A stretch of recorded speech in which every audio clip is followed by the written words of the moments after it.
Welcome to the Smarter Science of Slim, the scientifically proven program where you eat more and exercise less to burn fat and boost health. Eat smarter, exercise smarter, live better. I am so ready for that. Hey everyone, Jonathan Bailor back with another bonus Smarter Science of Slim podcast. My jaw is sore from the amount of smiling I've been doing, getting to know in our pre-show segment, our guest for today. Just a great man. Like if he was here in the studio, we would have hugged at least 3 times if he was amicable, because he is just a good guy. He's got a great heart in his chest and head on his shoulders. He's here for the right reasons. He's on a mission to transform the health of millions all across America. He is an author, a radio host, a physician. He's worked with some of the top athletes in the world, and he's always got a smile on his face. And I can understand why, because he knows he's here on this earth to save lives, and he's doing that. And that's worth smiling about. Dr. Josh Axe, welcome to the show, brother. Hey, thanks, Jonathan. Thanks for having me on. Josh, tell us a bit about your journey and how you ended up on this crusade to save lives. Well, sure. Well, I think for a lot of people, they decide to kind of pursue a health career because of a health crisis in their own family or for themselves. And for myself, it actually happened with my mom. I remember I was in junior high and my mom was diagnosed with cancer. And this was crazy for my family because my mom was actually my gym teacher at school. She was a swimming instructor. And so she was always really fit and active, but yet 41 years old, diagnosed with cancer. And we went through all the traditional medical, systems and treatment at the time. She went and had a mastectomy. She went through rounds and rounds and rounds of chemotherapy.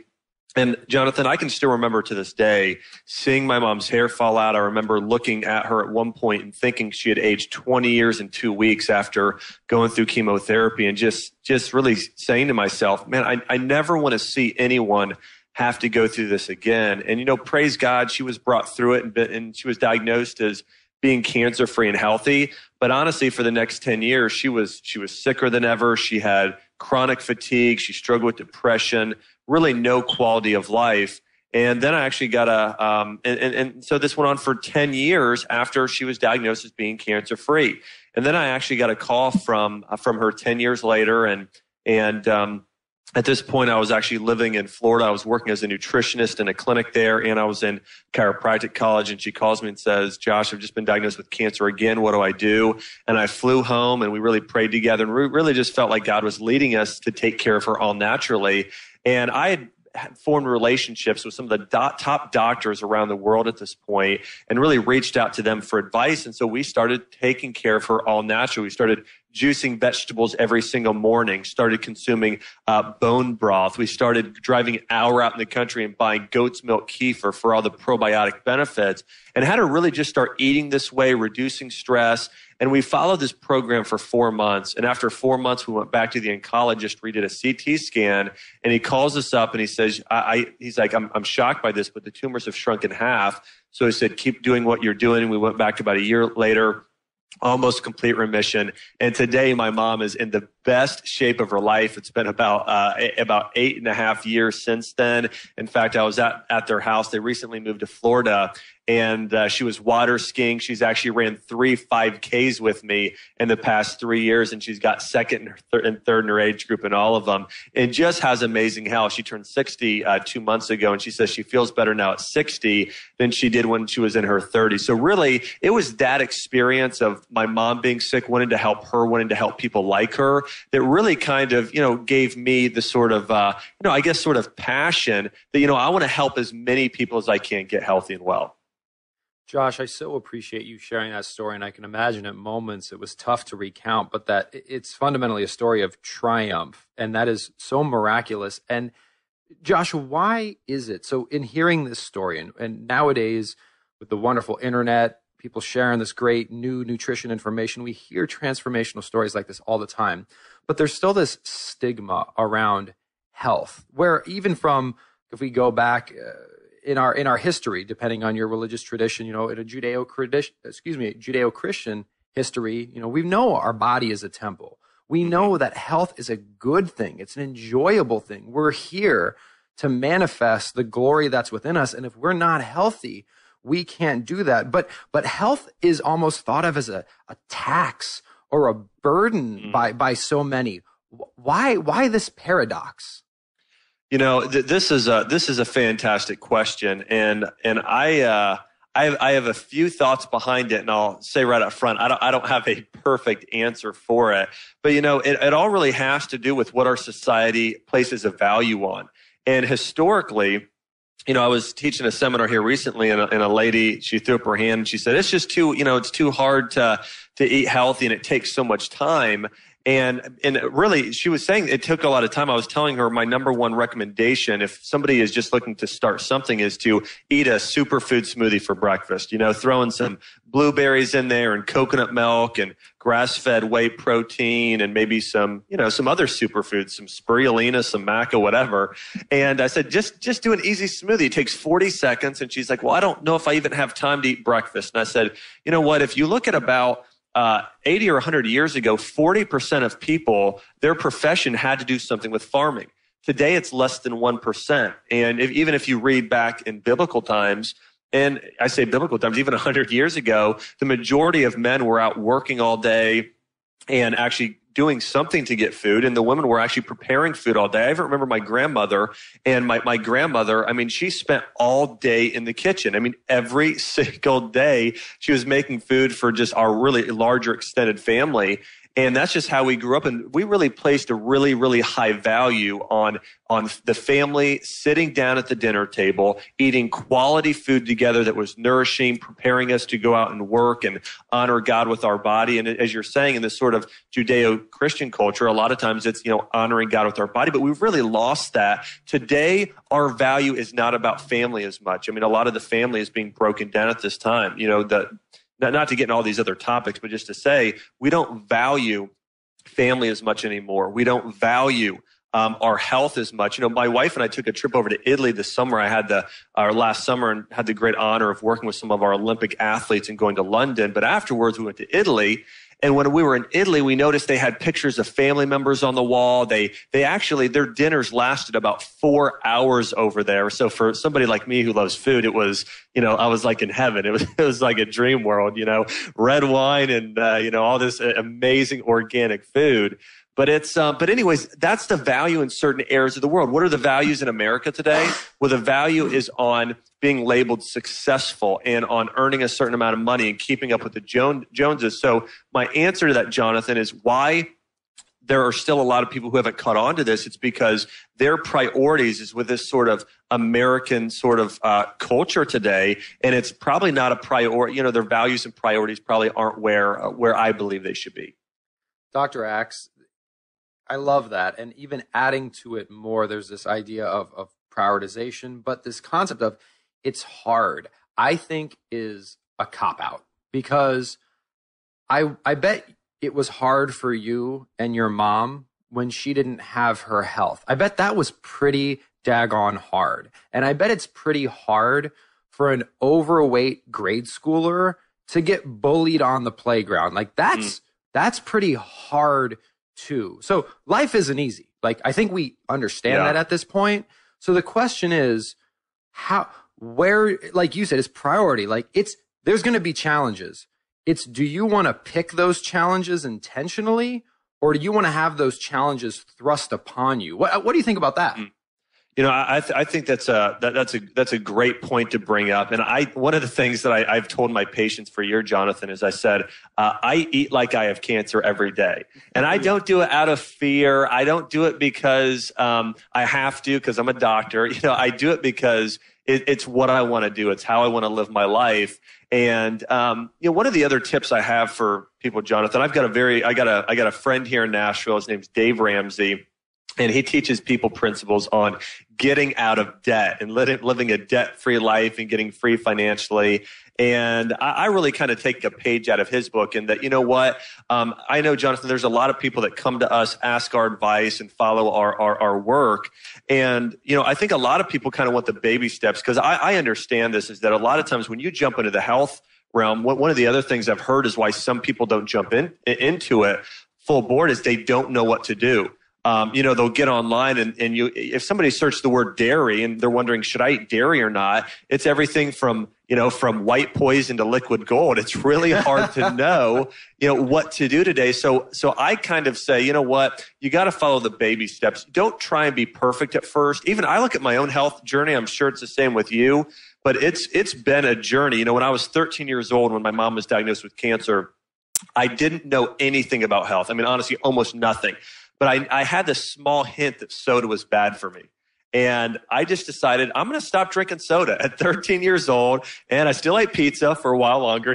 I still, we'd go to Arby's and get 5 for $5. I don't know that just jumped in my head, but it did. But anyways, that's how our family lived and that's what we did. But again, it was a journey. That was my first step into being healthy and trying to be the best I could be. And so my recommendation for people is, hey, don't feel overwhelmed. I recommend do the best you can possibly do, but no, it's an educational process. And if you're going to start somewhere, just change your breakfast. Listen, if you can make that one simple change, it's not a baby step. That's actually a giant leap forward. You've changed 1/3 of your diet, 33%, massive change. So every morning for breakfast, do a superfood smoothie with just something simple, coconut milk, berries, organic protein powder, something like that. If you can make that one simple change, you're well on your way and understanding it's a journey. Dr. Axe, you mentioned priorities, and I love this, and I know you are a man of faith, and I'm curious I know you live a purpose-driven life, and when it comes to priorities, it's one thing to say, change your priorities.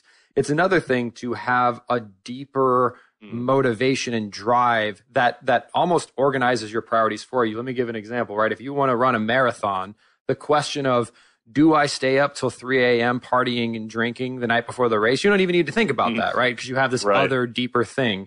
So do you feel, for example, if you're an individual that does believe they're here for a purpose, and that by definition, unless you're healthy, you cannot live your purpose. You're essentially operating in first or second gear when you're intended to be operating in fifth and making a difference. Can tying this back to just being purpose-driven and manifesting the glory that's within you help to give us the motivation to make those priority switches? Well, Jonathan, I really like this question, and I'll kind of dig into it a little bit, but I think purpose is a big deal. In fact, before I tell my patients what they need to eat, how they need to work out, what they need to do, I always like to ask the question, why? Why is it that you're going to eat healthy? And really dig into that because, I remember back in undergrad, I went to University of Kentucky, and back then, the reason why we worked out is to look good for 1 week a year. That was spring break. That's why everybody worked out at the time in undergrad. And so that was their why. And I tell people, listen, if today in today's world we have to have a bigger why and a bigger purpose and why we're going to eat healthy. And one of my mentors used to always say this, and I really stuck with me. He said, when you're doing anything in life, especially eating, he said, you need to act like you're pregnant, and not just pregnant for one, but pregnant for two. He says, we use the term when a woman is pregnant that she's eating for two. Well, he says, for myself, I always try and tell people that I'm eating for three. I'm eating for God. I'm eating for my family and the friends and those I serve. And then I eat for myself. And the truth is, human nature is, take care of yourself first. That's really what human nature says. But people of integrity, people with character, those people say, you know what, I've got a bigger purpose and calling than myself. I'm serving, and again, I use the term God. Someone may use something else, but I'm here to serve God in the world. I'm here to serve my clients and my patients or my family. And so again, I really try and keep that in mind always, is that when I'm eating for three. I'm eating for the people I create my programs for. I'm eating for my mom. So I could, again, if I wasn't around, where would my mom be today? I really try and think through those things. And so when somebody is writing down and trying to make changes, I think it's vitally important that we write down our why in life. Why are you going to stop smoking? One of the stories I heard years ago that I love, Jonathan, is there was this man and he tried to quit smoking. He tried the gum, he tried the patches, he tried everything. And his little girl was in watching TV, and this man was eating breakfast in the kitchen, and his daughter was 5 years old, came running in the kitchen, and she said, Daddy, I don't want you to die. And he said, well, I'm not going to die. Why are you saying that? She's like, well, I know you smoke every day, and I've been watching these commercials, and I know it causes cancer. And she just said, Dad, would you quit smoking for me?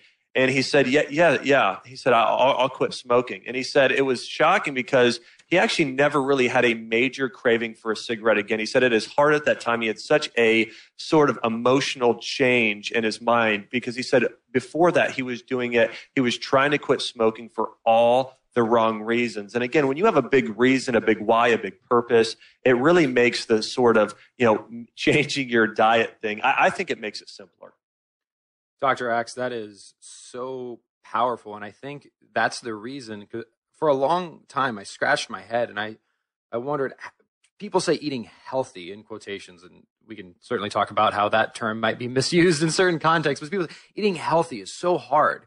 But then there's this other set of 2 billion people that are either diabetics or kosher or halal or vegetarian or vegan or orthodox. There's 2 billion people in the world that restrict their diet in a more, let's say, challenging way than eating foods found directly in nature. And they don't struggle with it. Like someone who's halal doesn't wake up in the morning and just like, oh, dang it. Like, why am I halal? It's such a struggle. And vegans aren't saying, oh my gosh, that steak, I really want to eat it. And it seems like you really hit the nail on the head of to why that is.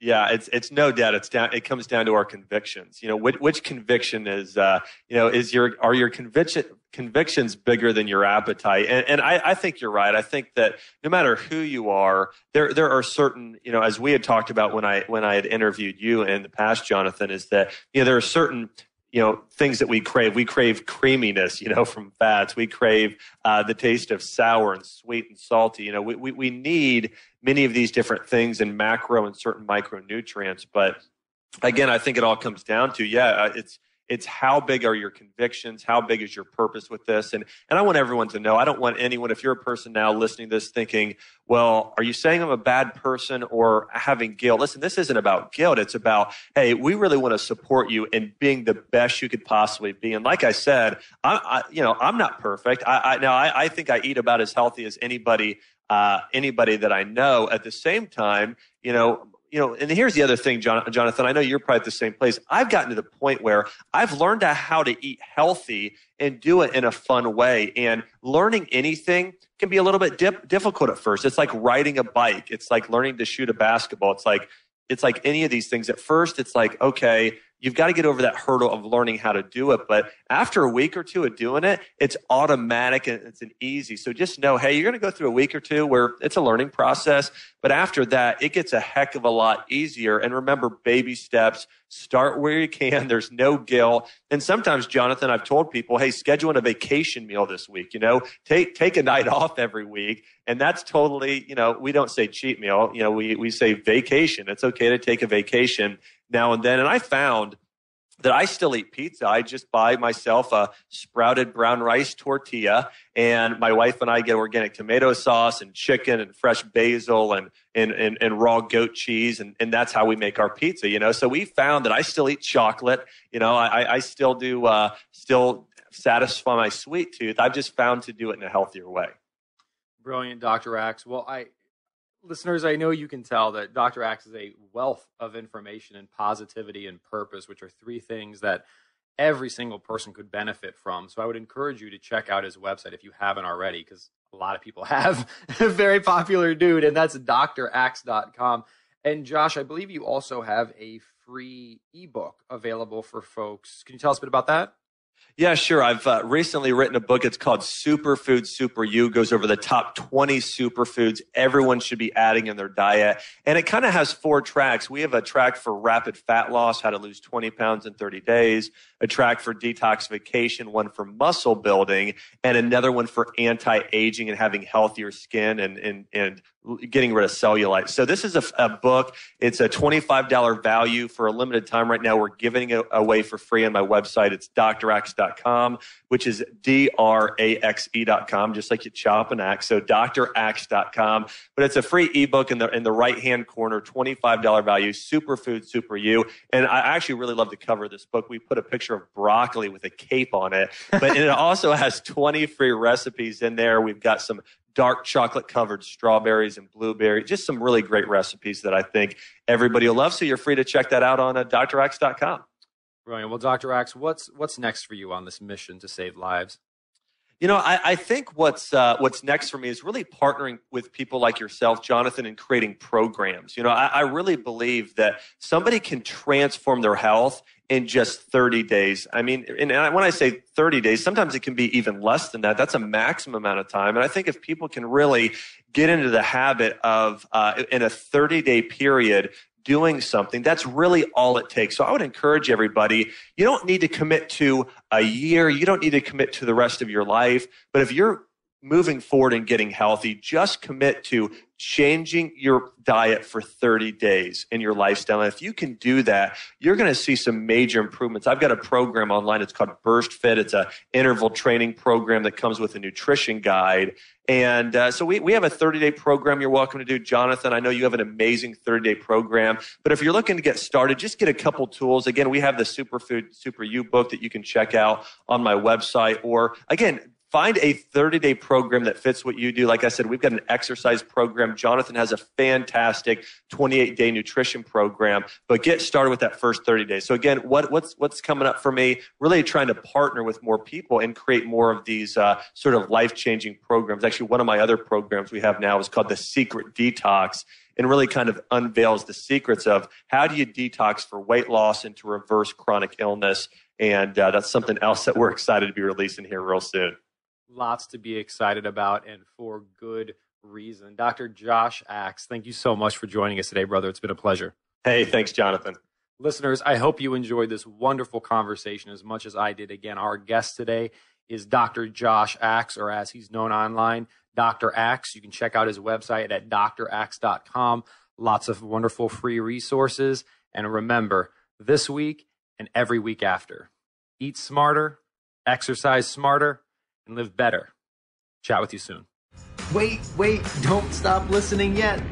You can get fabulous free SANE recipes over at carriebrown.com. And don't forget your 100% free eating and exercise quick start program, as well as free, fun, daily tips delivered right into your inbox at bailorgroup.com. That's BAILOR group.com.